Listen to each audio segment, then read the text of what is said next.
Meus amigos, eu quero começar esta nossa conversa com uma pergunta.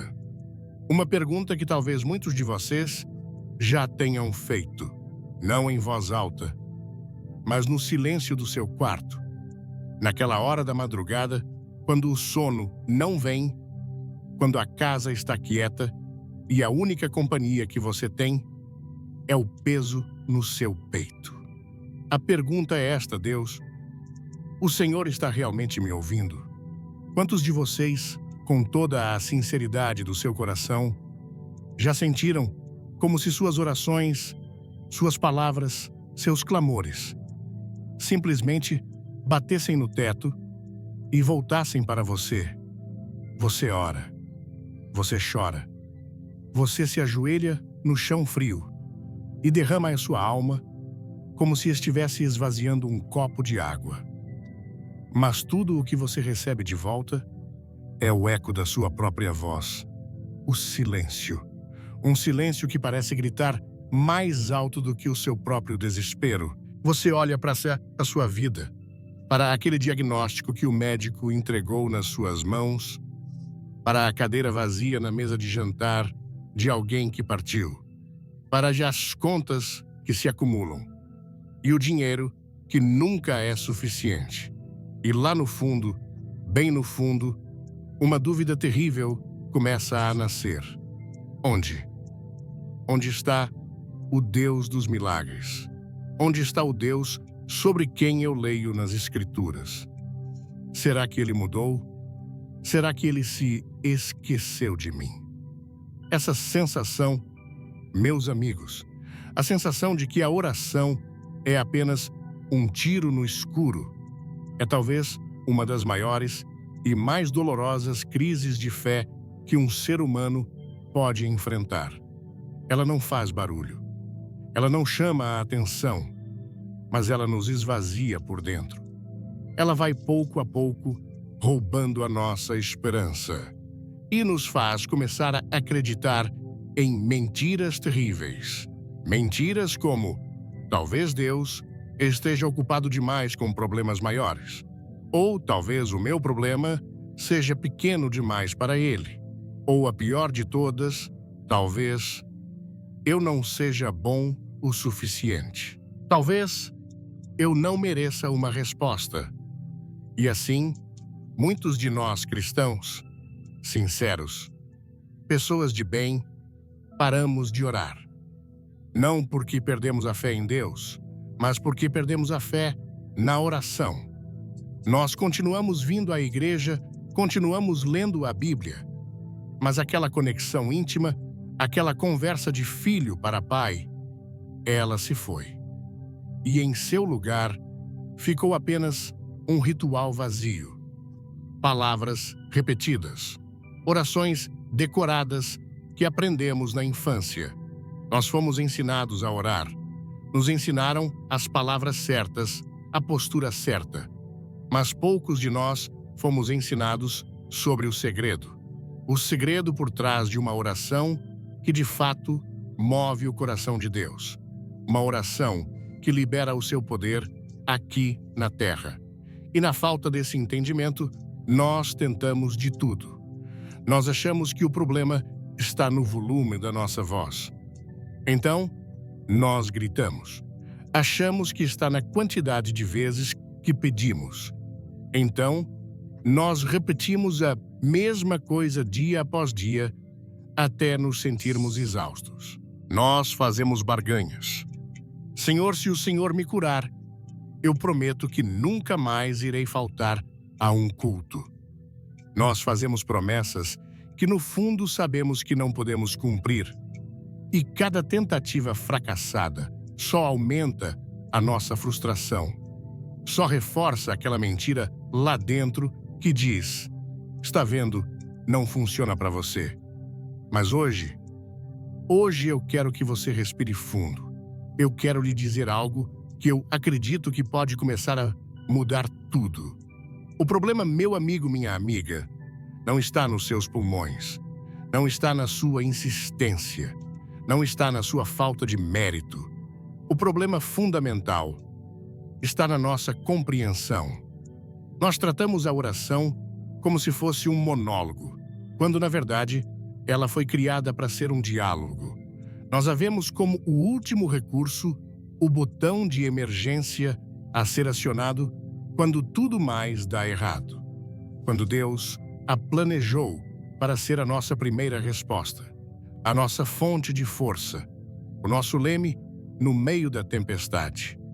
Hoje nós não vamos aprender uma nova fórmula mágica. Fórmulas pertencem à matemática, não a um relacionamento de amor. O que nós vamos descobrir juntos é um princípio eterno, poderoso, transformador. Nós vamos descobrir uma forma de orar, que não depende da sua eloquência ou da sua capacidade de usar palavras bonitas, mas depende unicamente da sua fé e do seu entendimento de quem você é. E mais importante, de para quem você está orando. Uma oração que pode, aqui neste exato lugar, e agora, neste exato momento, começar a curar as feridas da sua alma e a transformar a sua vida para sempre. Fique comigo. O que Deus tem para nós hoje não é apenas consolo. É uma chave.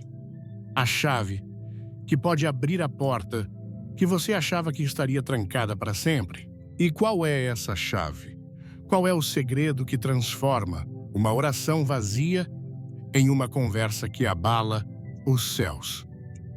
A resposta, meu amigo, minha amiga, é surpreendentemente simples. Tão simples que muitas vezes nós passamos a vida inteira sem enxergá-la. A chave para destravar o poder da oração não é um o quê, não é uma técnica, não é uma fórmula. A chave é um quem. O maior e mais profundo segredo da oração não está em aprender como falar. Está em entender de uma vez por todas com quem você está falando. Porque eu ouso dizer que o maior obstáculo para uma vida de oração poderosa, o verdadeiro teto de bronze que impede nossas palavras de subirem, não é a sua falta de fé. Não são os seus pecados passados. O maior obstáculo de todos é a imagem distorcida de Deus que nós carregamos dentro do nosso coração. Pense comigo com total honestidade. Quando você fecha os seus olhos para orar, qual é a primeira imagem que vem à sua mente? Para muitos de nós, sem que a gente perceba, a imagem que projetamos é a de um grande e severo juiz. Nós nos imaginamos em um tribunal. Deus está lá na frente, sentado em uma cadeira imponente com um martelo na mão. E ao lado dele há um livro gigantesco. Um livro onde cada erro nosso, cada falha, cada palavra impensada está registrada em letras garrafais. E então, nós começamos a nossa oração. Mas ela não soa como a conversa de um filho. Ela soa como a defesa de um réu. Nós começamos pedindo desculpas. Senhor, me perdoe. Eu sei que eu falhei de novo. Nós tentamos nos justificar. Mas, Senhor, as coisas têm sido tão difíceis. Nós nos sentimos pequenos, inadequados, com medo de olhar para cima. Oramos com a cabeça baixa, com uma sensação de vergonha. E quando vamos fazer um pedido, nós o fazemos com hesitação. Senhor, se não for pedir muito, será que o Senhor poderia me ajudar? Como se estivéssemos pedindo um favor aí a alguém que não tem obrigação nenhuma de nos atender. E quando a resposta não vem, o que nós concluímos é claro: eu não merecia. O juiz olhou para o meu histórico e o meu caso foi negado. E essa imagem, essa mentira, nos paralisa. E para a gente já começar conectado, se você já sentiu que sua oração não passava do teto, escreva "eu" aqui nos comentários agora mesmo. Vamos começar essa jornada juntos. Para outros de nós, a imagem não é a de um juiz, mas a de um contador. Um ser celestial com uma prancheta e uma caneta, controlando uma grande planilha de débitos e créditos. Cada boa ação que fazemos, cada esmola, cada visita a um doente, marca um ponto positivo. Cada erro, cada pecado, um ponto negativo. E a nossa vida de oração se transforma em uma grande negociação, uma barganha espiritual. Senhor, se o Senhor me der esse emprego, eu prometo que vou me dedicar mais à igreja. Deus, se o Senhor curar o meu filho, eu juro que vou ser uma pessoa melhor. Nós tentamos desesperadamente fazer com que a nossa coluna de créditos seja maior do que a nossa coluna de débitos. Nós vivemos em um esforço constante, tentando acumular pontos com Deus, para que quando precisarmos de algo, tenhamos saldo suficiente para fazer um saque. E isso é exaustivo, é desgastante, porque nós nunca sentimos que fizemos o bastante. Nós sempre nos sentimos em dívida. E a nossa oração, em vez de ser um ato de fé e relacionamento, se torna uma transação comercial baseada no nosso desempenho. E quando a resposta não vem, a conclusão é imediata. Meu saldo não era suficiente. Eu não fiz o bastante para merecer. E há ainda uma terceira imagem, talvez a mais triste de todas. A imagem de um rei distante. Um monarca poderoso, sentado em um trono de ouro, em algum lugar muito, muito longe. Ele está ocupado demais, governando as galáxias, mantendo os planetas em órbita, para se preocupar com os nossos pequenos e insignificantes problemas. Ele é bom, ele é justo, mas ele é inacessível. E então, as nossas orações se tornam sussurros. Nós oramos com medo de incomodar. Nós diminuímos as nossas próprias necessidades. Ah, Deus, o que é a minha dor de cabeça perto de uma guerra do outro lado do mundo? Quem sou eu para pedir a atenção do Criador do Universo por causa de uma conta atrasada? Nós nos sentimos como um grão de areia tentando chamar a atenção do dono da praia. E a nossa fé vai murchando, porque lá no fundo nós acreditamos que ele simplesmente não se importa, que nós somos apenas mais um na multidão de bilhões de seres humanos. E quando o silêncio é a única resposta, nós suspiramos e pensamos como eu imaginava. Ele tem coisas mais importantes para fazer. Um juiz, um contador, um rei distante. Nós passamos a vida orando a esses deuses falsos, a essas caricaturas que nós criamos em nossa própria mente, baseadas em nossas experiências com figuras de autoridade aqui na Terra.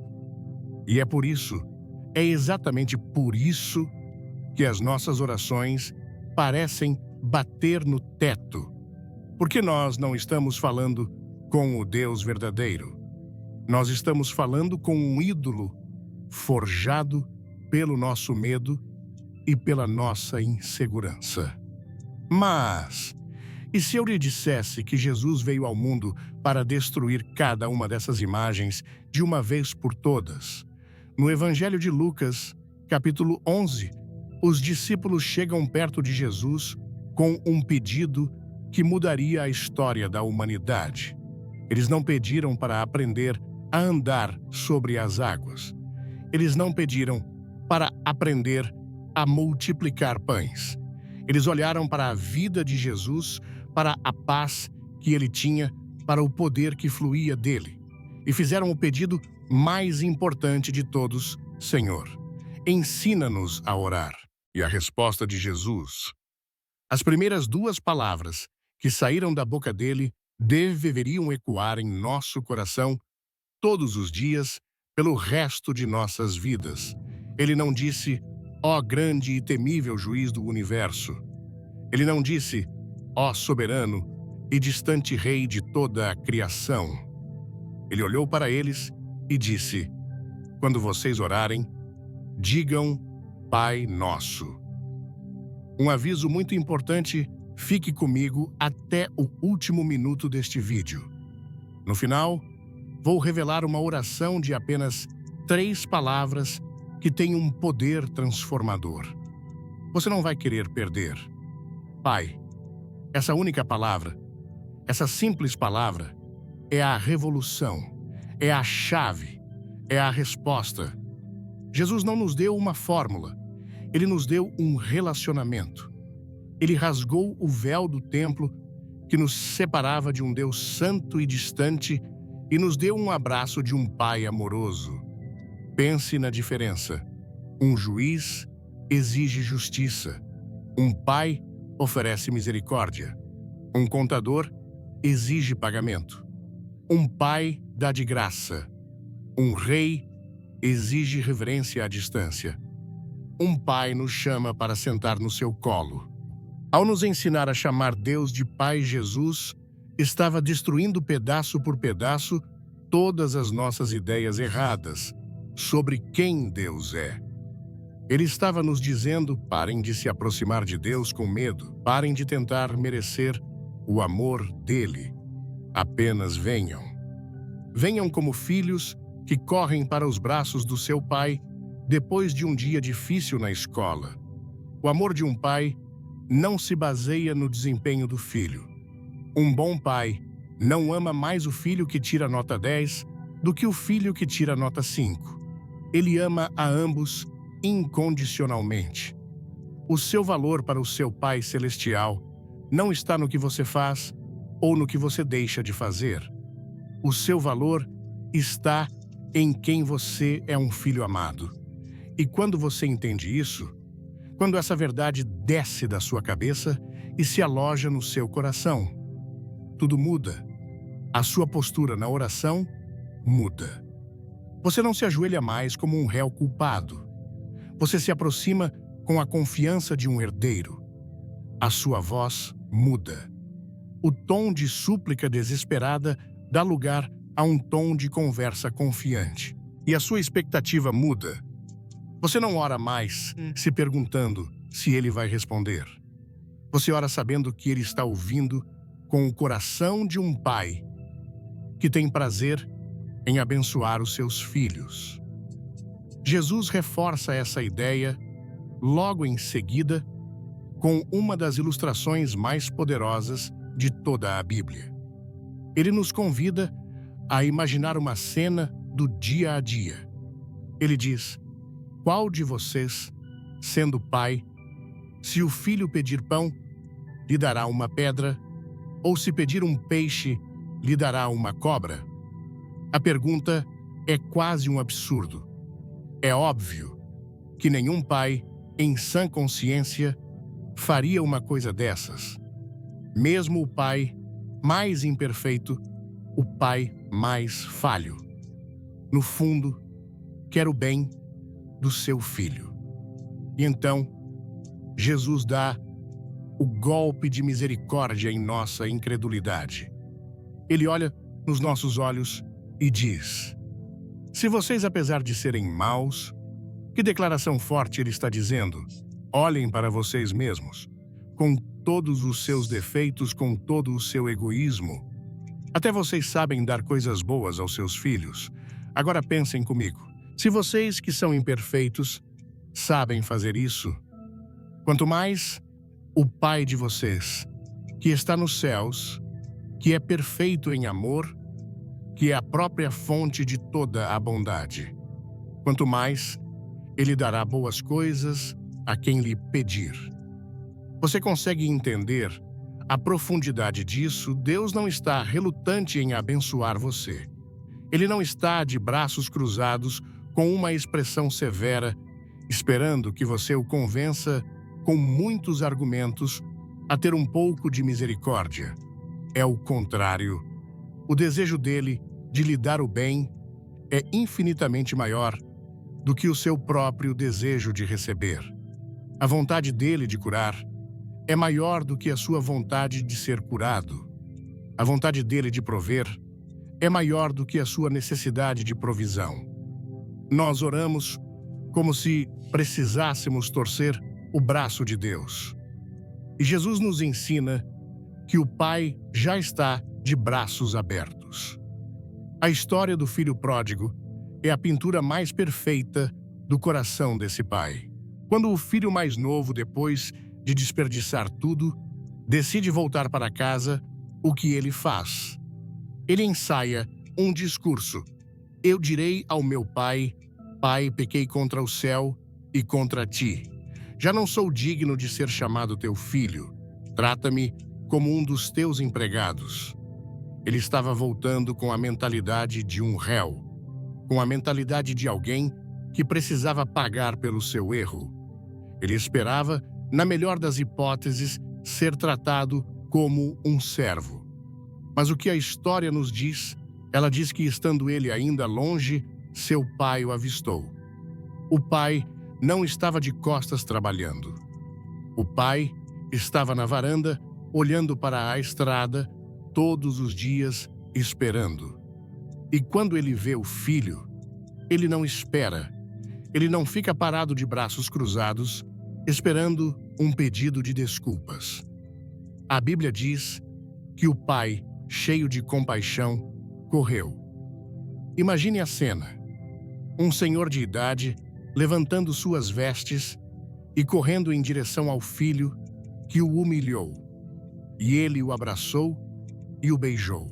O filho mal consegue começar o seu discurso ensaiado e o pai já está gritando para os servos: tragam a melhor roupa, coloquem um anel no dedo dele e sandálias nos pés, e tragam o novilho gordo e matem-no. Vamos fazer uma festa e comemorar. Essa é a imagem. Essa é a verdade. Esse é o Deus para quem você ora. Um pai que corre em sua direção. Um pai que não está interessado no seu discurso de desculpas, mas sim em celebrar a sua volta. Um pai que não quer fazer de você um servo, mas quer reafirmar a sua identidade de filho. Vamos fazer um combinado. Se em algum momento esta mensagem tocar seu coração, aperte o like. E se não tocar, aperte também, só para confundir o algoritmo e ajudar essa palavra a chegar em quem precisa. Portanto, meu amigo, minha amiga, antes de aprender qualquer outra coisa sobre oração, talvez a primeira e mais importante oração que você precisa fazer hoje seja esta: Pai, me ensine a te ver como um pai. Remova do meu coração toda imagem errada, toda mentira que eu acreditei sobre o Senhor. Eu não quero mais orar para um juiz, nem para um contador. Hoje, eu escolho conversar com o meu Pai. Quando você fizer isso, quando essa verdade se tornar real para você, o teto de bronze sobre a sua cabeça vai se quebrar em 1000 pedaços. E você descobrirá que o céu esteve aberto o tempo todo. E quando esse teto de bronze se quebra, quando nós finalmente entendemos lá no fundo da alma que a nossa oração não é um processo judicial, mas sim uma conversa íntima com nosso Pai, algo extraordinário começa a acontecer. A nossa abordagem muda. A natureza da nossa comunicação se transforma. E nós chegamos, então, ao coração do problema prático. Ao motivo pelo qual, mesmo sabendo que Deus é um Pai amoroso, tantas de nossas orações ainda parecem ineficazes. O problema, meus amigos, é que a maioria de nós na maior parte do tempo, não ora. Nós, na verdade, recitamos. Nós descrevemos. Nós informamos a Deus sobre situações que Ele já conhece nos mínimos e mais dolorosos detalhes. Pense em como nós oramos. Nós nos ajoelhamos e começamos a apresentar a Deus um relatório completo da nossa crise. Nós dizemos: Pai, o aluguel vai vencer na segunda-feira e eu não tenho o dinheiro. O meu nome está sujo. O gerente do banco ligou de novo. Eu não sei o que fazer. Ou então, Senhor, o médico me deu o resultado dos exames. Ele usou umas palavras complicadas. Disse que a doença é grave, que o tratamento vai ser longo e difícil. Eu estou com tanto medo, Pai. Ou ainda, Deus, o meu casamento está por um fio. Nós não conseguimos mais conversar sem brigar. O amor parece que acabou. Os nossos filhos estão sofrendo. Eu acho que não tem mais jeito. E nós fazemos isso com sinceridade, com o coração partido. Nós descrevemos a nossa montanha para Deus em detalhes minuciosos.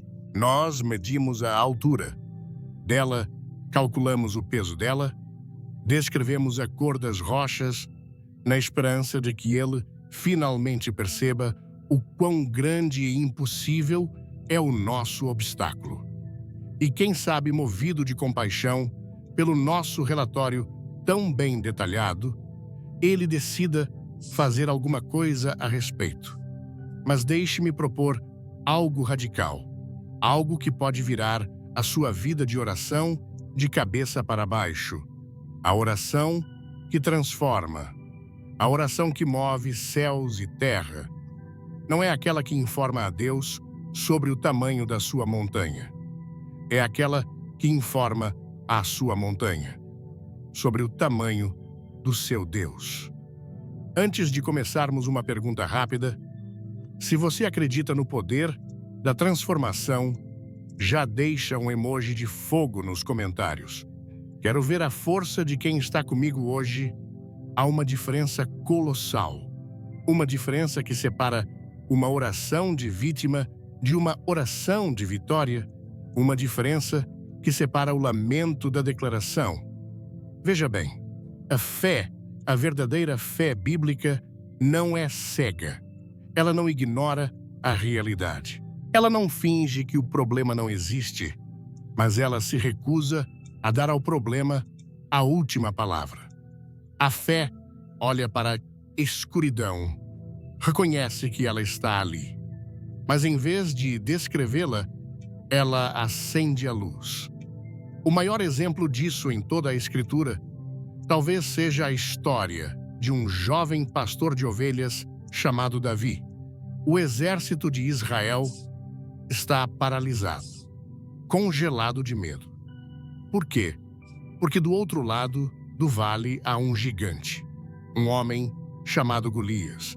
Ele é enorme e forte, coberto de bronze e armado até os dentes. Por 40 dias, ele zomba de Israel e de seu Deus. E ninguém, absolutamente ninguém, tem coragem de enfrentá-lo. Então, chega Davi, um rapaz que não era soldado. Ele olha para a mesma cena que todos os outros estavam vendo. Ele vê o mesmo gigante. Ele ouve as mesmas ameaças, mas a reação dele é completamente diferente. Ele não corre para ver a sua tenda, se joga no chão e começa a orar. Ó Deus, o Senhor está vendo o tamanho daquele homem. Ele tem quase 3 metros de altura. A lança dele parece uma viga de tecelão. O escudo dele é impenetrável. Deus, todo o exército está apavorado. Nós vamos morrer? Por favor, nos ajude. Essa seria a nossa oração. Não seria uma descrição perfeita do problema, mas não foi a oração de Davi. Davi olhou para Golias e, em vez de falar para Deus sobre o gigante, ele começou a falar para o gigante sobre Deus. Ele se encheu de uma santa indignação e disse: quem é este filisteu incircunciso para afrontar os exércitos do Deus vivo? E quando ele foi até o rei Saul, ele não falou sobre o tamanho de Golias. Ele falou sobre o tamanho do livramento de Deus no seu passado. O Senhor me livrou das garras do leão e do urso. Ele me livrará das mãos deste filisteu. E finalmente, quando ele fica cara a cara com um problema, ele não hesita, ele não gagueja.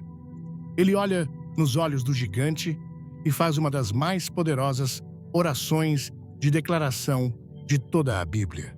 Ele diz: você vem contra mim com espada, com lança e com escudo, porém, eu vou contra você em nome do Senhor dos Exércitos, o Deus dos exércitos de Israel, a quem você afrontou. Hoje mesmo o Senhor o entregará nas minhas mãos, e toda a terra saberá que há Deus em Israel. Você percebe a mudança? Davi não pediu a Deus para lutar por ele. Ele declarou que, em nome de Deus, a vitória já era dele. Ele não implorou por ajuda. Ele anunciou o resultado da batalha antes mesmo que ela começasse. Ele não estava sendo arrogante. Ele estava operando sob um princípio espiritual profundo. A nossa boca precisa concordar com o céu e não com a terra. A oração que prevalece, meu amigo, minha amiga, é uma oração de declaração.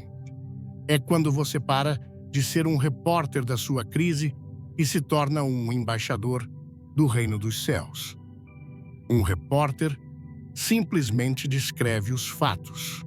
A situação é esta: o caos está instalado, não há esperança. Mas um embaixador não fala por si mesmo. Ele fala em nome do rei que ele representa, e a sua palavra tem o peso e a autoridade do reino por trás dele. Como nós fazemos isso na prática? Nós fazemos isso pegando o que Deus já disse em sua palavra, a Bíblia, e trazendo essa verdade para a nossa realidade. Nós usamos a palavra de Deus como uma espada.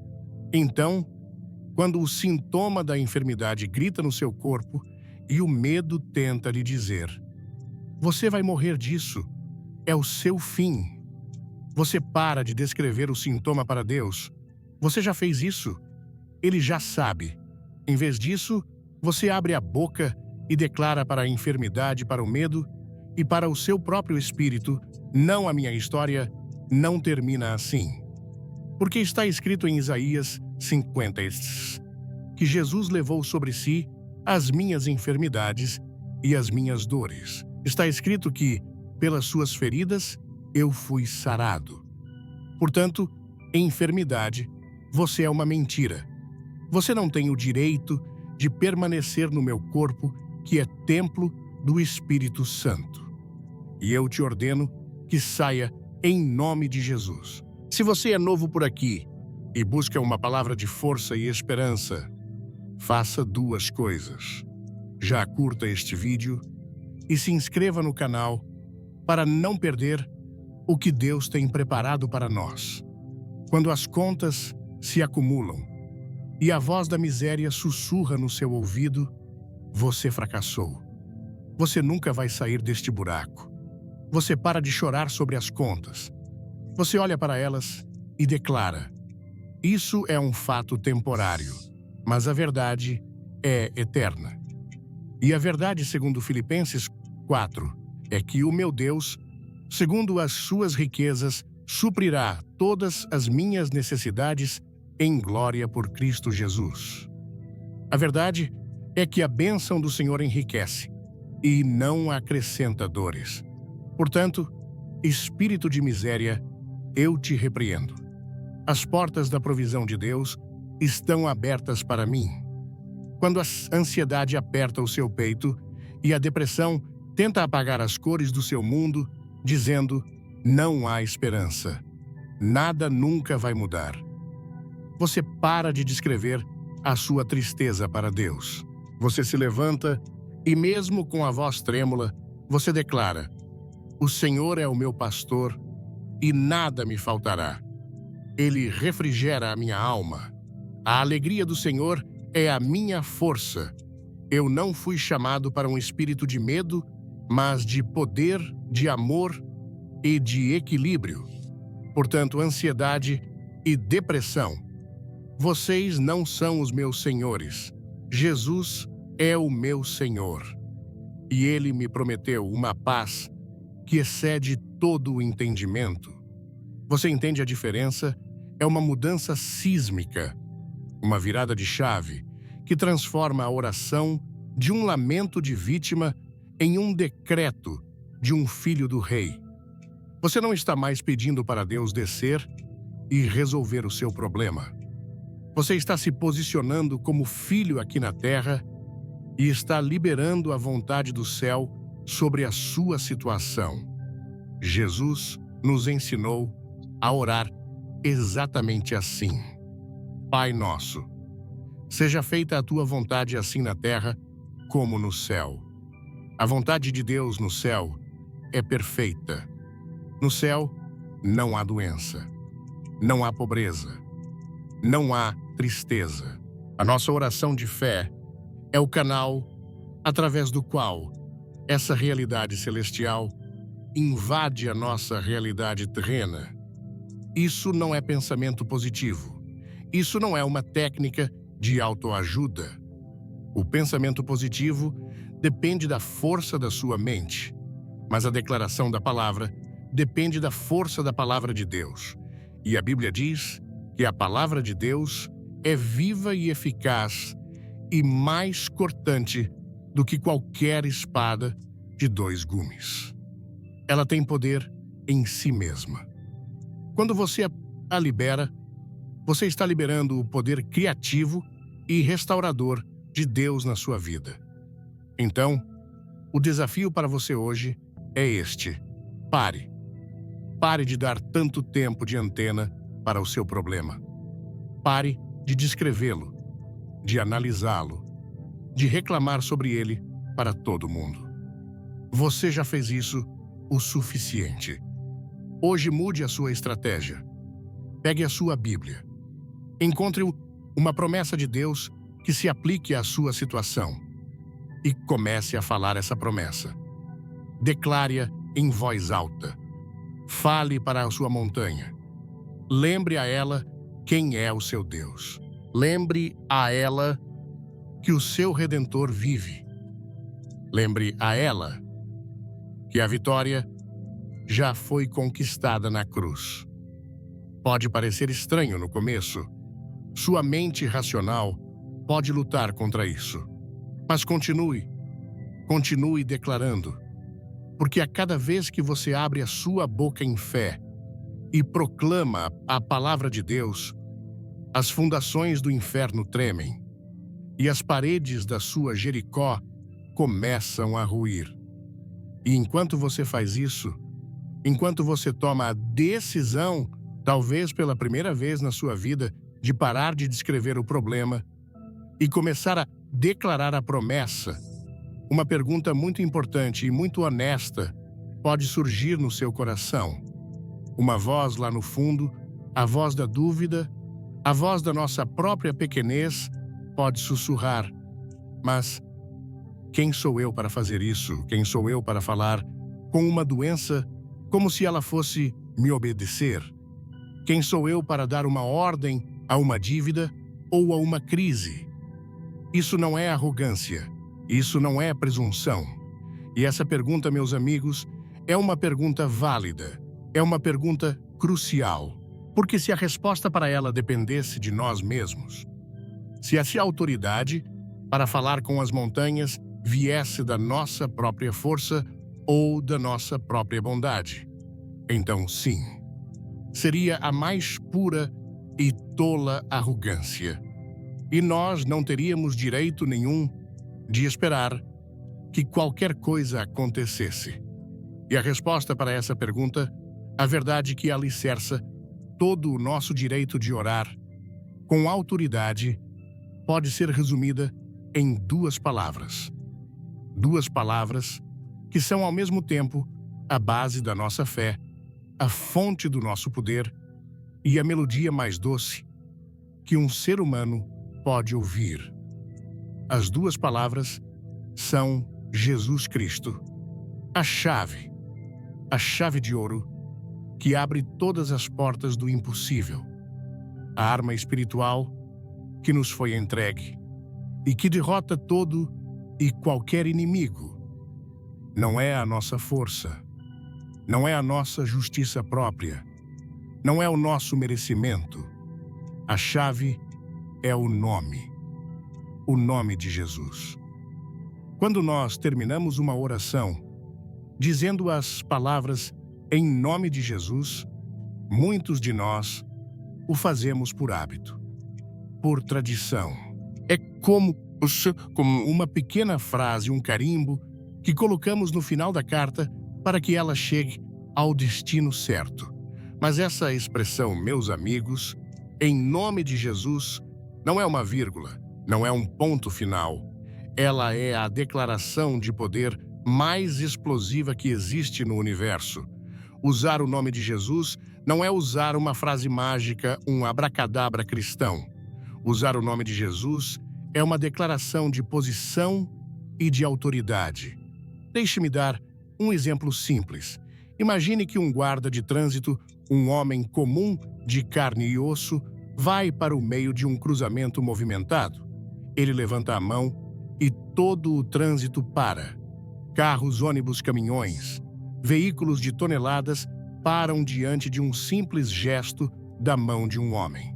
Agora, eu lhe pergunto, eles pararam por causa da força física daquele homem. Se um daqueles caminhões decidisse acelerar, aquele homem não teria a menor chance. Eles pararam por causa de quem ele é. Não. Ninguém ali sabe o nome dele ou onde ele mora. Então, por que eles pararam? Eles pararam porque aquele homem não estava ali na sua própria autoridade. Ele estava ali representando a autoridade do Estado. O uniforme que ele vestia, o distintivo que ele carregava, diziam a todos: quando este homem fala, não é ele quem está falando, é a lei que está falando através dele. E você não desobedece a ele, você desobedece ao poder que ele representa. Quando você e eu oramos em nome de Jesus, é exatamente a mesma coisa que acontece no mundo espiritual. Nós, por nós mesmos, somos fracos, somos limitados. Mas quando nos posicionamos em Cristo, quando declaramos o nome dele, nós não estamos mais agindo na nossa própria e limitada autoridade. Nós estamos agindo como embaixadores do Rei dos Reis. E o céu inteiro, com todos os seus exércitos de anjos, se coloca por trás daquela palavra. Não por causa de quem nós somos, mas por causa de quem ele é e por causa do que ele fez. A Bíblia, no livro de Filipenses, capítulo 2, nos diz algo que deveria nos fazer tremer de reverência.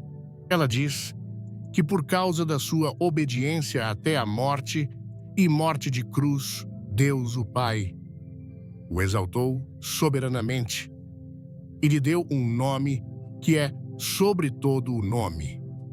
E aqui está a consequência disso, para que ao nome de Jesus se dobre todo o joelho dos que estão nos céus e na terra e debaixo da terra. Vamos parar aqui por um momento. Eu quero que você pense no que isso significa. A palavra de Deus está nos dando uma garantia, uma promessa absoluta. Ela está dizendo que todo joelho se dobrará. Não alguns joelhos. Não os joelhos mais fáceis. Todo joelho. Isso significa que o joelho do câncer tem que se dobrar. Ele não tem escolha. Diante do nome de Jesus, ele perde a sua força. Ele perde a sua arrogância e ele se dobra. O joelho da miséria, da escassez crônica que tem passado de geração em geração na sua família, ele tem que se dobrar. Ele não pode permanecer de pé na presença daquele que é o dono de todo o ouro e de toda a prata. O joelho da depressão, daquela tristeza profunda que tenta lhe dizer que não há mais luz no fim do túnel.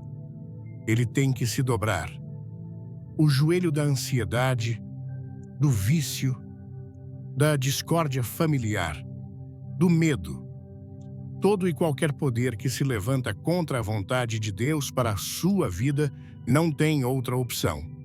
A lei do universo espiritual, estabelecida pelo próprio Deus, diz que ele precisa se dobrar. E Deus não nos deixou apenas com a teoria. Ele encheu as páginas do Novo Testamento com exemplos práticos de pessoas comuns, como eu e você, que entenderam isso e viram o impossível acontecer. No livro de Atos, capítulo 3, nós vemos a história de Pedro e João. Eles estão indo ao templo para orar. E na porta chamada Formosa, há um homem. Ele é aleijado de nascença. Todos os dias, ele é colocado ali. A vida dele se resume a uma coisa: pedir esmolas.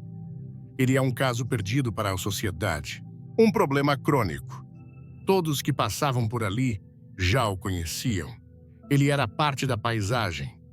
Ele estende a mão para Pedro e João, esperando receber algumas moedas. Mas Pedro, cheio do Espírito Santo, cheio da revelação de quem ele era em Cristo, para. Ele olha fixamente para o homem e diz uma das frases mais audaciosas de toda a Bíblia. Ele diz: olha para nós. E então, ele continua: não tenho prata nem ouro. Você consegue imaginar a decepção no rosto daquele homem. Mas Pedro não havia terminado. Ele diz: mas o que eu tenho, isso te dou. O que Pedro tinha? Ele não tinha dinheiro. Ele não tinha status social. Ele não tinha poder político. Mas ele tinha algo infinitamente mais valioso. Ele tinha o nome. Ele tinha a autoridade. E então, ele a libera. Em nome de Jesus Cristo, o Nazareno, levanta-te e anda. Observe a estrutura da oração de Pedro. Ele não olhou para o céu e disse: ó Pai, nós te pedimos, se for da tua santa vontade, que o Senhor tenha misericórdia deste pobre coitado e talvez, quem sabe, o Senhor possa fazer um milagre na vida dele. Não. Essa é a nossa oração, não a de Pedro. Pedro não falou com Deus sobre o homem.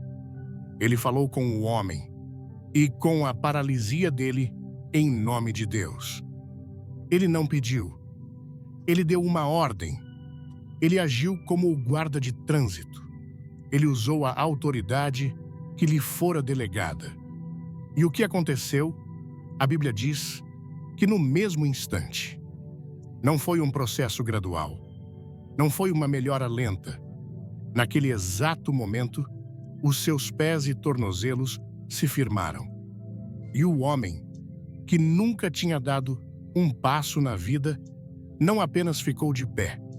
Ele deu um pulo e começou a andar e a saltar e a louvar a Deus. A sua oração, meu amigo, minha amiga, ganha um poder explosivo, um poder de transformação imediata, quando você entende este princípio. Você para de orar como um pedinte e começa a orar como um filho do rei que tem o direito legal de usar o nome da família. Isso significa que quando a febre alta atinge o seu filho no meio da noite, você não precisa se desesperar. Você pode sim dar o remédio. Mas antes ou depois, você pode colocar a sua mão sobre a testa dele e, com uma voz calma mas firme, dizer: febre, eu não falo contigo na minha autoridade, mas na autoridade que me foi dada, no nome de Jesus, eu te ordeno, saia deste corpo agora. Quando a confusão mental, o medo, a opressão tentam invadir a sua mente e roubar a sua paz, você não precisa se tornar refém desses sentimentos. Você pode parar, respirar fundo e dizer: espírito de confusão, espírito de medo, vocês não têm lugar aqui. A minha mente é de Cristo. E eu ordeno em nome de Jesus que a paz que excede todo o entendimento inunde o meu coração e a minha mente agora. Isso é ser presunçoso de forma alguma. Seria presunçoso se você dissesse: eu te ordeno na minha força. Mas quando você diz em nome de Jesus, você está fazendo exatamente o contrário. Você está declarando a sua total incapacidade e a sua total dependência do poder dele. Você está dizendo: não sou eu. É ele, é o nome dele, é o poder dele, é a vitória que ele conquistou na cruz que me dá o direito de falar assim. Você entende? O nome de Jesus não é uma bengala para nos apoiar na nossa fraqueza. É uma espada para lutarmos as nossas batalhas. E por muito tempo, muitos de nós temos deixado essa espada na bainha acumulando poeira, enquanto o inimigo faz a festa em nossas vidas. Mas hoje é o dia de mudar isso. Hoje é o dia de você entender que quando a vida lhe apresentar uma montanha, você tem em suas mãos a autoridade para falar com ela. Não por causa de quem você é, mas por causa do nome que você carrega. O nome que está acima de todo nome. O nome de Jesus. E quando nós entendemos isso, quando a verdade de que temos o direito de usar o nome de Jesus desce do nosso intelecto e explode como uma revelação dentro do nosso espírito. Algo fundamental precisa mudar em nós. Não é algo que mudamos por fora. Não é uma técnica. É uma mudança por dentro. Uma mudança na nossa postura. Na postura da nossa oração. Quando eu falo de postura, eu não estou me referindo à sua posição física. Você pode orar de joelhos em pé, sentado, deitado, andando de um lado para o outro no seu quarto. Deus ouve o seu coração, não a posição do seu corpo. A postura da qual eu estou falando é a postura da sua alma. É a atitude interna com a qual você se aproxima do trono da graça. E, fundamentalmente, existem apenas duas posturas possíveis. Ou nos aproximamos com a postura de um mendigo, ou nos aproximamos com a postura de um herdeiro. E a diferença entre as duas é a diferença entre uma vida de frustração e uma vida de milagres. Pense na imagem de um mendigo. Ele se senta na calçada com a mão estendida. Ele não tem direitos. Ele não tem garantias. A sua sobrevivência depende inteiramente da boa vontade da compaixão ou da pena de quem passa por ele. Cada moeda que ele recebe é um favor. Ele não pode exigir nada. Ele apenas implora. Ele espera. E se ninguém lhe dá nada, ele não pode reclamar. Ele simplesmente continua ali, esperando na esperança de que alguém, em algum momento, decida ser generoso. Agora, pense na imagem de um herdeiro. Pense no filho do dono de uma grande propriedade. Ele acorda de manhã e anda pela casa. Ele abre a geladeira e pega o que quer comer. Ele usa o carro do pai para ir à escola. Ele entra e sai com uma liberdade e uma confiança que o mendigo na rua jamais poderia sonhar em ter. Porque ele é uma pessoa melhor do que o mendigo, não necessariamente. A diferença não está no caráter dele. A diferença está na posição dele. Ele não age com base no que ele merece. Ele age com base em quem ele é. Ele é filho, ele é herdeiro. Tudo o que o pai tem por direito de herança também pertence a ele. Ele não precisa implorar por um copo de leite. Ele simplesmente vai até a cozinha e pega. Ele não age com arrogância.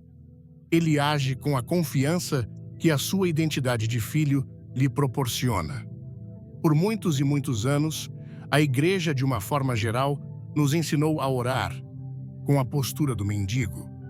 Nós fomos ensinados a nos aproximar de Deus como se fôssemos pedintes espirituais. Nós estendemos a nossa mão e imploramos: "Ah, Deus, por favor, tenha um pouco de misericórdia de mim. Eu sei que eu não mereço, mas eu preciso tanto da sua ajuda." Nós esperamos passivamente que a moeda da bênção caia em nossa mão. E se ela não cai, nós suspiramos e concluímos: hoje não foi o meu dia. Talvez Deus não estivesse de bom humor. Nós vivemos de favores espirituais quando fomos chamados para viver da abundância da herança. Mas a Bíblia nos diz, em Romanos capítulo 8, algo que deveria revolucionar a nossa postura. Ela diz: "O próprio Espírito testifica com o nosso espírito que somos filhos de Deus. E se somos filhos, somos logo herdeiros, também herdeiros de Deus e co-herdeiros de Cristo." Você consegue entender o peso dessa declaração? Você não é um servo. Você não é um empregado. Você não é um mendigo. Você é um herdeiro, um co-herdeiro com o próprio Jesus Cristo.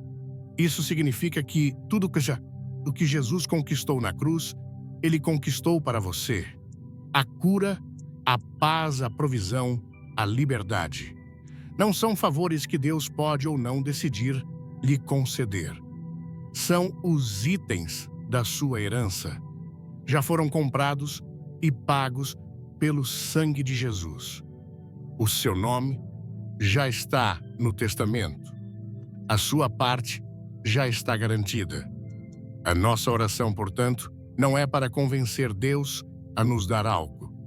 É para nos apropriarmos pela fé daquilo que já é nosso. E a história que ilustra isso da maneira mais clara e poderosa em todo o Evangelho é a história de um homem que nem mesmo pertencia ao povo de Deus. É a história de um centurião romano, um oficial do exército, um homem de poder e de autoridade. Em Mateus capítulo 8, nós lemos que este centurião se aproxima de Jesus. E ele o faz com um grande problema. O seu servo, alguém que ele amava muito, estava em casa paralisado, sofrendo terrivelmente. Jesus, em sua compaixão, imediatamente lhe diz: "Eu irei curá-lo." Jesus se oferece para ir até a casa do centurião, para tocar no homem, para fazer o milagre fisicamente ali. E é aqui que a história toma um rumo inesperado. A resposta do centurião chocou não apenas a multidão que estava ali, mas o próprio Jesus. O centurião diz: "Senhor, eu não sou digno de que entres debaixo do meu teto." Ele reconhece a sua própria indignidade, mas ele não para aí. Ele continua: "Mas dize somente uma palavra, e o meu servo será curado." E então, ele explica o seu raciocínio. Uma lógica que revela a sua profunda compreensão sobre o princípio da autoridade. Ele diz: "Pois também eu sou homem, sob autoridade, e tenho soldados às minhas ordens. E digo a este: vai, e ele vai, e a outro: vem, e ele vem, e ao meu servo: faze isto, e ele o faz." O que este homem estava dizendo? Ele estava dizendo: "Jesus, eu entendo como o seu reino funciona, porque é o mesmo princípio que funciona no meu mundo. Eu não preciso da sua presença física. Eu não preciso de um ritual. Eu não preciso de um toque. Eu só preciso de uma palavra.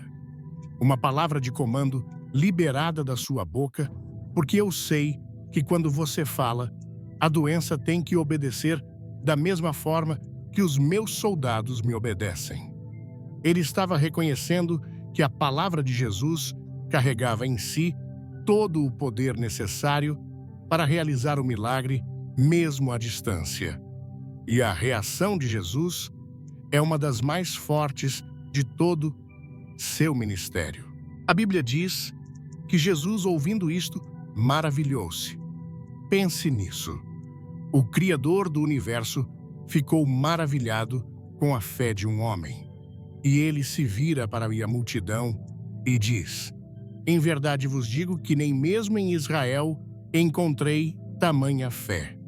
Porque a fé daquele homem era tão grande, porque ele entendeu a diferença entre pedir um favor e operar sob autoridade. Ele não orou como um mendigo Jesus: por favor, se o Senhor puder, venha até a minha casa. Ele orou como um herdeiro que entende a dinâmica do reino: Senhor, eu sei quem tu és. Libere a palavra, apenas a palavra, e isso será suficiente. A oração que transforma a vida, meus amigos, adota a postura desse centurião. Ela para de ser uma oração que se baseia em sentimentos e passa a ser uma oração que se baseia em fatos. E qual é o fato? O fato é que a palavra de Deus é a verdade final. É a autoridade suprema no universo. Os seus sentimentos podem mentir para você. O seu corpo pode mentir para você. A sua conta bancária pode mentir para você. As circunstâncias ao seu redor podem gritar uma mentira 24 horas por dia. Mas a palavra de Deus nunca mente. Então, quando você ora, você tem uma escolha. Você pode basear a sua oração no relatório do mundo ou no relatório de Deus. O relatório do mundo, que vem através dos seus 5 sentidos, pode dizer: você está doente. Os sintomas são reais. A dor é real. Mas o relatório de Deus diz: pelas minhas feridas, você foi curado. O tempo verbal está no passado. Já aconteceu. O relatório do mundo diz: você está falido. Não há dinheiro. Não há saída. Mas o relatório de Deus diz: o meu Deus suprirá todas as suas necessidades. O relatório do mundo diz: você está sozinho. Ninguém se importa. Mas o relatório de Deus diz: eis que eu estou convosco todos os dias até a consumação dos séculos. Em quem você vai acreditar? A oração que vence é a oração que toma uma decisão consciente. A decisão de dizer fatos: vocês são apenas fatos. Mas a palavra de Deus é a verdade. E a verdade sempre se sobrepõe aos fatos. É por isso que nós podemos agradecer pela cura, mesmo quando ainda sentimos a dor. Nós não estamos negando a dor. Nós estamos negando o direito da dor de ter a palavra final sobre a nossa vida. Nós estamos como o centurião, dizendo: Senhor, eu não preciso sentir para crer. Eu não preciso ver para crer. A tua palavra disse. E se a tua palavra disse para mim, já é um fato consumado no mundo espiritual. E agora, eu apenas espero, com confiança e paciência, que essa realidade espiritual se manifeste na minha realidade física. Essa é a postura do herdeiro. O herdeiro não se preocupa com o jantar porque ele sabe que a despensa está cheia. Ele simplesmente vai para a mesa e espera a refeição ser servida. Ele descansa na provisão do Pai. A nossa fé, da mesma forma, descansa na provisão que já foi liberada por Cristo. Nós paramos de lutar, de nos esforçar, de tentar convencer a Deus. E nós entramos em um lugar de descanso. Um descanso confiante. Um descanso ativo, cheio de expectativa. Então, eu lhe pergunto hoje qual tem sido a sua postura, de mendigo ou de herdeiro. Você tem implorado por migalhas ou tem se sentado à mesa do banquete?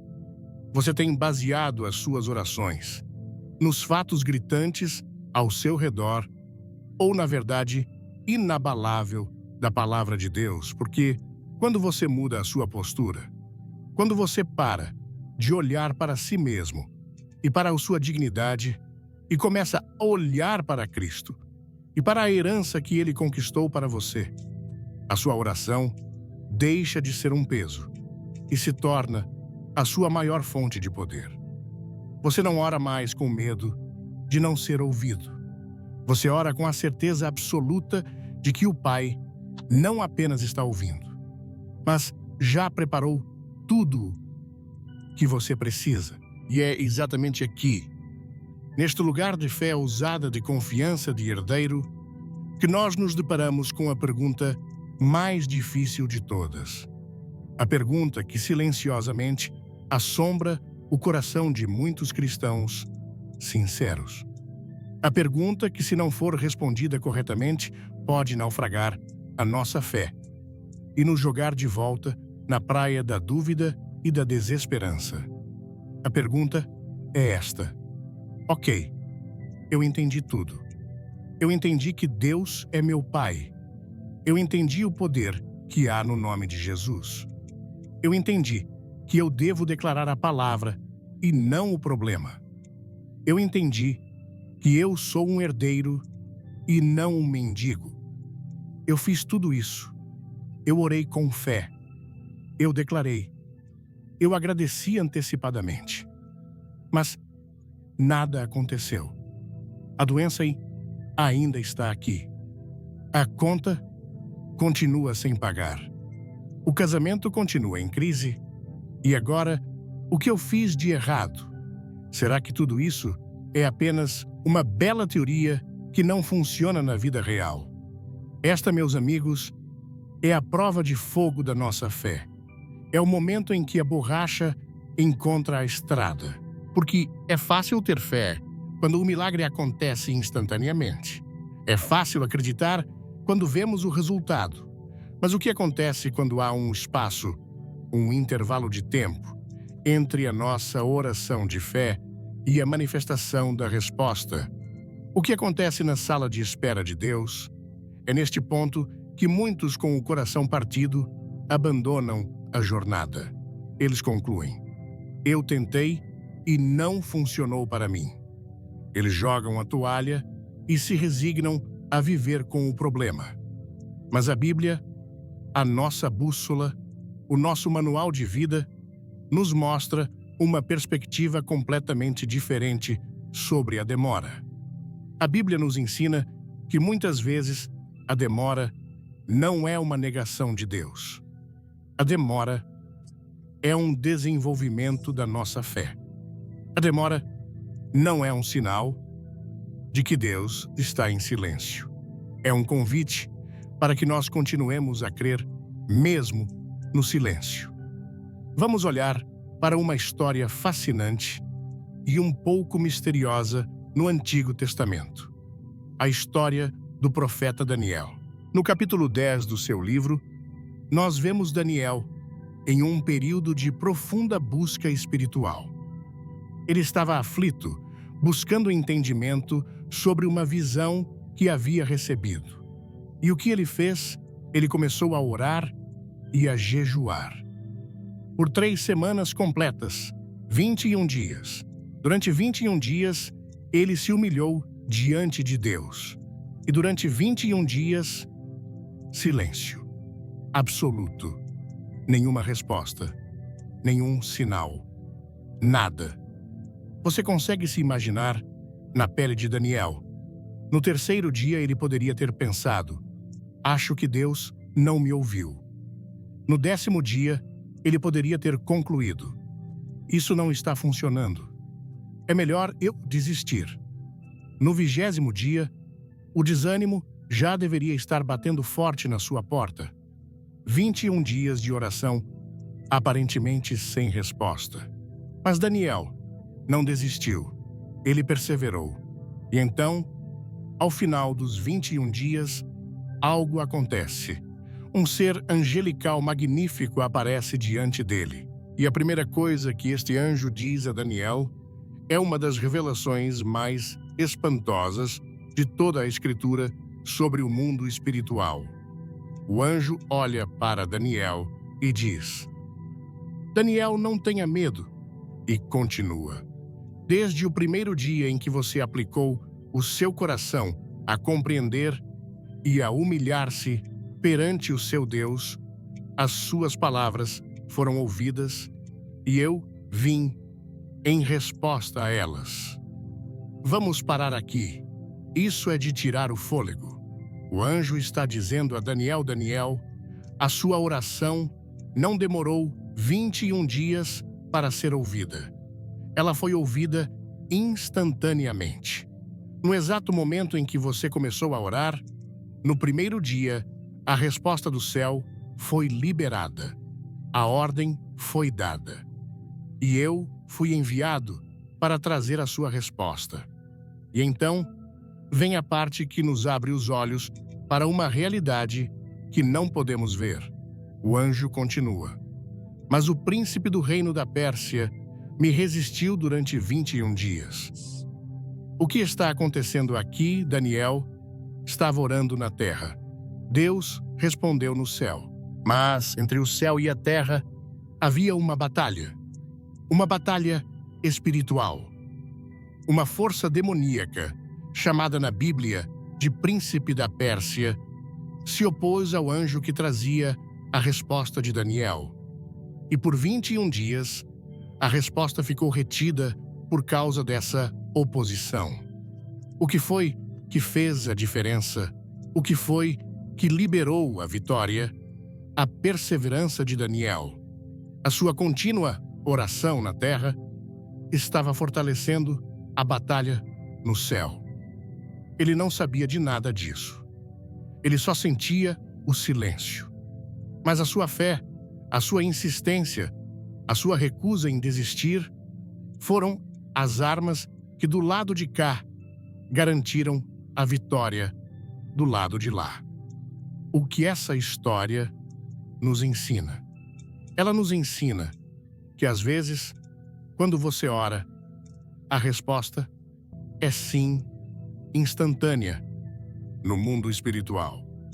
A cura já foi liberada. A provisão já foi enviada.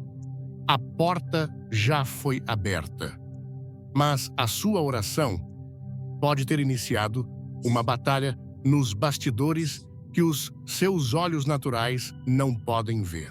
E a sua perseverança, o seu contínuo ato de crer, de declarar, de agradecer, mesmo sem ver nada, não é para convencer Deus a agir. Ele já agiu. A sua perseverança é para resistir em fé às forças da escuridão que estão tentando desesperadamente impedir que a sua bênção chegue até você. É por isso que Jesus falou tanto sobre perseverar. Ele contou a parábola da viúva insistente que venceu um juiz injusto não por seus argumentos, mas pela sua persistência. Ele disse que aquele que perseverar até o fim será salvo. A sala de espera da vida, meus amigos, não é um lugar de punição. É um campo de treinamento. É ali no intervalo entre a oração e a resposta que o nosso caráter é forjado. É ali que a nossa fé deixa de ser uma teoria frágil e se torna uma convicção inabalável, forjada no fogo da espera. É ali que aprendemos a confiar em Deus, não pelo que Ele faz, mas por quem Ele é. Portanto, se você orou, se você se posicionou como herdeiro e declarou a palavra, e a resposta ainda não se manifestou, não desista, não volte para a postura de mendigo. Não comece a duvidar de Deus ou de si mesmo. Pelo contrário, firme os seus pés e entenda que você provavelmente está em uma batalha. E a sua arma é continuar crendo, é continuar agradecendo, é continuar declarando: eu sei que a minha resposta já foi liberada. Eu não sei quando nem como ela vai chegar, mas eu não vou mover 1 centímetro da minha posição de fé. Eu sei que a vitória é minha, em nome de Jesus. A demora, meu amigo, minha amiga, pode ser o maior sinal, não de que Deus o esqueceu, mas de que a sua vitória é tão grande e tão certa que o inimigo está jogando todas as suas últimas cartas para tentar impedi-la. Continue firme. A sua resposta está a caminho. A teoria é essencial. Os princípios bíblicos são o nosso fundamento. Mas não há nada, absolutamente nada, que fortaleça a nossa fé e nos inspire a perseverar como uma história real. Um testemunho, uma prova viva de que esses princípios não são apenas palavras bonitas em um livro antigo, mas que eles funcionam aqui e agora na vida de pessoas comuns. Porque um testemunho nos diz: se Deus fez por ele, ele pode fazer por mim também. E eu quero lhe contar uma história. A história de um homem que eu conhecia há alguns anos. Vamos chamá-lo de Marcos. O Marcos era um homem bom, um pai de família trabalhador. Ele tinha uma pequena empresa de transportes que ele havia construído com o suor do seu rosto. Mas como acontece com tantos, veio uma crise econômica. Os contratos começaram a sumir. As dívidas começaram a se acumular e, em questão de 1 ano, ele viu o sonho da sua vida se transformar em um pesadelo. Ele perdeu a empresa, perdeu os caminhões, perdeu a casa e se viu morando de aluguel com a família, afundado em dívidas e com um profundo sentimento de fracasso e vergonha. O Marcos era um homem de fé e ele orava. Ah, como ele orava! Ele me contou com lágrimas nos olhos como eram as suas orações naquela época. Todas as noites, ele se trancava no banheiro para que sua esposa e filhos não o vissem chorar. E ali, no chão frio, ele implorava a Deus. As suas orações eram exatamente como as que descrevemos no início. Eram orações de um mendigo espiritual. Ele dizia: Senhor, por favor, me tire deste buraco. Eu não aguento mais. Me dê um emprego, qualquer coisa. Me ajude a pagar as minhas contas. Tenha misericórdia de mim. Senhor, por favor, faça alguma coisa. E ele fazia isso noite após noite, com sinceridade, com desespero. Mas nada mudava. O cenário só parecia piorar. E a esperança dele estava se esvaindo. Um dia, em um domingo, ele foi a uma igreja. E o pastor, naquele dia, pregou uma mensagem muito parecida com esta nossa conversa. Ele falou sobre a nossa identidade de filhos. Falou sobre a nossa herança em Cristo. Falou sobre o poder da palavra declarada. E pela primeira vez na sua vida, o Marcos entendeu. Uma luz se acendeu dentro dele. Ele percebeu que por todo aquele tempo, ele estava orando da maneira errada. Ele estava implorando por algo que em Cristo já era seu, por direito à bênção, à provisão, à vitória. Ele estava agindo como um mendigo quando o pai o via como um herdeiro. Naquela noite ele me contou, a sua oração foi drasticamente diferente. Ele se trancou no mesmo banheiro, se ajoelhou no mesmo chão frio. Mas as palavras que saíram da sua boca não eram mais as palavras de um homem derrotado. Ele não listou os seus problemas para Deus. Ele já estava cansado de fazer isso. Em vez disso, ele pegou a sua Bíblia, que estava empoeirada, abriu em Deuteronômio, capítulo 28, e começou a declarar em voz alta as promessas de Deus sobre a sua vida. Ele dizia com a voz ainda trêmula, mas cheia de uma nova convicção: Senhor, a tua palavra diz que eu serei bendito na cidade e bendito no campo. A tua palavra diz que o Senhor me porá por cabeça e não por cauda, e eu estarei em cima e não debaixo. A tua palavra diz que o Senhor mandará que a bênção esteja nos meus celeiros e em tudo o que eu puser a minha mão. Senhor, eu sou teu filho e eu recebo essa palavra para a minha vida agora. Ele continuou: portanto, em nome de Jesus, eu me recuso a aceitar esta situação de falência. Eu não sou um fracassado. Eu sou mais que vencedor por meio daquele que me amou. Dívida, eu falo com você. Agora, você tem que se curvar ao nome de Jesus. Espírito de miséria, eu te ordeno que saia da minha casa e da minha família. E eu declaro que as portas da provisão, da restituição e da oportunidade estão abertas para mim a partir de hoje. Ele fez isso naquela noite, e na noite seguinte, e na outra. No começo, no mundo natural, nada parecia mudar. As cartas de cobrança continuavam chegando pelo correio. O telefone continuava tocando com os credores, mas algo fundamental havia mudado dentro dele.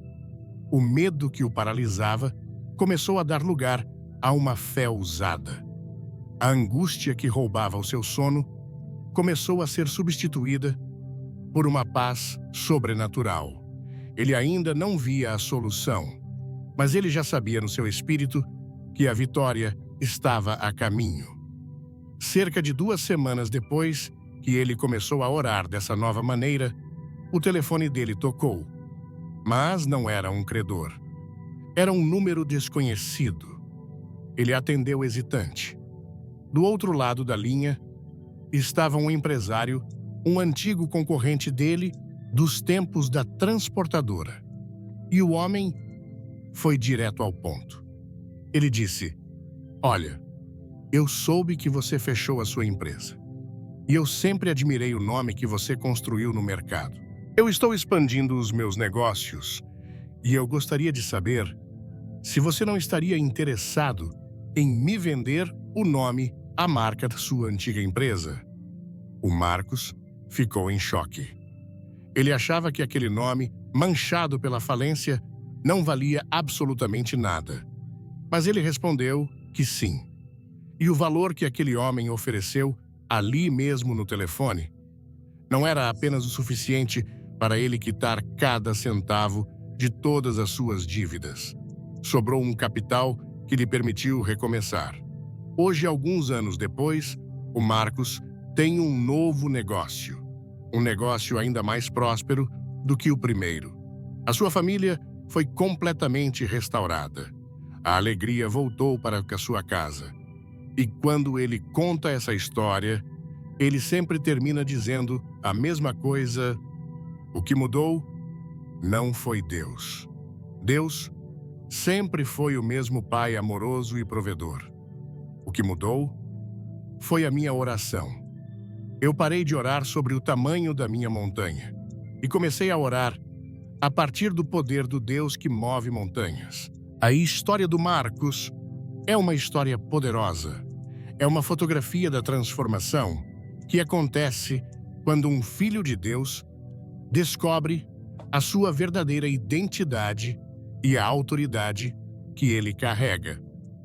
Nós falamos hoje sobre tantas coisas. Falamos sobre a imagem de um Deus que é Pai e não um juiz. Falamos sobre o poder explosivo que existe no nome de Jesus. Falamos sobre a nossa postura, que deve ser de herdeiro e não de mendigo. Falamos sobre a importância de declarar a palavra e não o problema. E falamos sobre a necessidade de perseverar, mesmo quando a resposta parece demorar. Mas, meu amigo, minha amiga, nada disso, absolutamente nada disso, terá qualquer valor real na sua vida, se permanecer apenas como informação na sua mente. A verdade não tem poder para libertar enquanto ela é apenas um conceito intelectual. É como ter um mapa do tesouro. Você pode admirá-lo, estudá-lo, saber de cor cada detalhe do caminho. Mas enquanto você não pegar a pá e começar a cavar no lugar que o mapa indica, o tesouro permanecerá enterrado. A verdade só liberta quando ela é aplicada. A fé só se torna poderosa quando ela é colocada em prática. E o momento de aplicar, o momento de pegar a sua pá espiritual e começar a cavar, é agora. Eu não sei como você chegou aqui hoje. Eu não sei qual é o peso que você está carregando nos seus ombros. Talvez, enquanto eu contava a história do Marcos, você tenha se identificado com a angústia dele. Talvez para você, a montanha não seja financeira. Talvez a sua montanha seja um diagnóstico médico, um pedaço de papel com um nome assustador que tem roubado o seu sono e enchido o seu futuro de incertezas. Talvez a sua montanha seja um vício, uma corrente invisível que te prende há anos e que, por mais que você lute, você não consegue quebrar. Você já prometeu, já tentou, já se envergonhou e já desistiu tantas vezes. Talvez a sua montanha seja um coração partido, a dor de uma traição, a solidão de uma perda, um relacionamento familiar que se desfez e que deixou uma ferida aberta na sua alma. Eu não sei qual é o nome da sua montanha, mas eu sei de uma coisa. Você já tentou de tudo para movê-la. Não foi.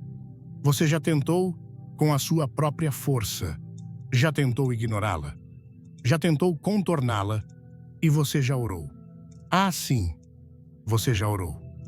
Você já fez exatamente as orações que batem no teto. As orações do mendigo. As orações do réu. As orações do desespero. E talvez você esteja aqui hoje no seu limite.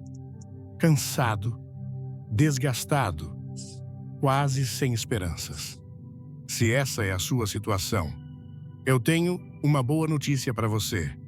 O seu limite é o ponto de partida de Deus, o fim da sua força. É o começo da manifestação do poder dele. E hoje, aqui e agora, eu quero lhe convidar a fazer uma oração diferente. Uma oração que eu creio pode ser o ponto de virada da sua história. Assim como foi para o Marcos e para tantos outros ao longo dos séculos. Eu não vou pedir para você repetir mecanicamente as minhas palavras, porque como já aprendemos, a oração não é uma fórmula, é um relacionamento. Então eu vou pedir para você falar com Deus aí mesmo onde você está, com as suas próprias palavras, com a sinceridade do seu coração, mas desta vez com base nesta nova compreensão, nesta nova revelação. Então, feche os seus olhos por um instante, não por religiosidade, mas para se desconectar do mundo ao seu redor e se conectar com o Pai que está mais perto de você do que o ar que você respira. Primeiro, reconheça quem Ele é. Comece a sua oração mudando a sua percepção. Diga algo como: Pai, Pai nosso. Hoje eu me recuso a te ver como um juiz ou como um rei distante. Hoje eu escolho acreditar no que Jesus me ensinou, que o Senhor é o meu Pai, um Pai bom, um Pai amoroso, um Pai que corre na minha direção. E por isso, eu não me aproximo com medo. Eu me aproximo com a confiança de um filho amado. Agora, entregue a Ele a sua montanha, mas não a descreva. Ele já a conhece. Simplesmente coloque-a nas mãos dele. Diga: Pai, o Senhor conhece esta situação. O Senhor conhece o nome desta doença. O Senhor conhece o tamanho desta dívida. O Senhor conhece a profundidade desta dor no meu coração. E agora, Pai, em um ato de fé, eu entrego este fardo inteiramente nas suas mãos. Eu paro de tentar carregá-lo com a minha própria força. E eu confio que o Senhor é poderoso para fazer infinitamente mais do que tudo o que eu peço ou penso. Mas não termine aí. Este é o ponto onde a maioria para. Mas você hoje vai dar um passo além. Depois de entregar como um filho amado, use a autoridade que o Pai lhe deu. A autoridade que está no nome do seu irmão mais velho, Jesus. Agora, mude o foco da sua oração. Pare de falar com Deus sobre o problema e comece a falar com o problema em nome de Deus. Aí mesmo no seu coração, fale diretamente com a sua montanha. Se é a doença, diga: doença, você me atormentou por tempo demais. Mas a sua autoridade sobre o meu corpo termina hoje. Em nome de Jesus Cristo, que levou sobre si todas as minhas enfermidades, eu te ordeno, saia do meu corpo. Eu declaro que pelas suas feridas eu fui sarado. Se é a escassez, diga: miséria, falta, dívida. Vocês não são a minha herança. A minha herança é a abundância do meu Pai. E em nome de Jesus, eu declaro a sua derrota na minha vida. As janelas do céu estão abertas sobre mim. Se é a ansiedade ou a depressão, diga: medo, angústia, tristeza. Vocês são espíritos mentirosos. E vocês não têm mais lugar na minha mente. Porque eu não recebi um espírito de medo, mas de poder, de amor e de equilíbrio. E eu ordeno em nome de Jesus que a paz de Deus, que excede todo o entendimento, inunde a minha alma agora. E então, depois de entregar e depois de declarar, faça a coisa mais ousada e mais radical de todas. Comece a agradecer. Sim, agradecer. Antes de ver qualquer mudança, antes de sentir qualquer alívio. Porque a fé, meu amigo, minha amiga, não é um sentimento. É uma convicção. É a certeza daquilo que esperamos e a prova das coisas que não vemos. Agradecer antecipadamente é o ato de fé mais poderoso que existe. É como assinar o recibo de uma encomenda antes que o entregador chegue à sua porta. Você está dizendo ao céu e ao inferno: eu acredito tanto na fidelidade do meu Pai que eu já estou celebrando a vitória. Então, comece a agradecer. Pai, obrigado pela minha cura. Obrigado porque o Senhor já deu a ordem aos teus anjos a meu respeito. Obrigado pela provisão que já está a caminho. Obrigado pela restauração do meu casamento, da minha família. Obrigado pela liberdade que eu já tenho em Cristo. Obrigado porque o que o Senhor começou na minha vida, o Senhor é fiel para completar. Esta Esta é a oração que pode curar e transformar a sua vida. Não é uma fórmula. É um relacionamento. Não é mágica. É fé. Não é sobre o seu merecimento. É sobre a herança que ele lhe deu. E esta herança está disponível para você, não amanhã, não na próxima semana.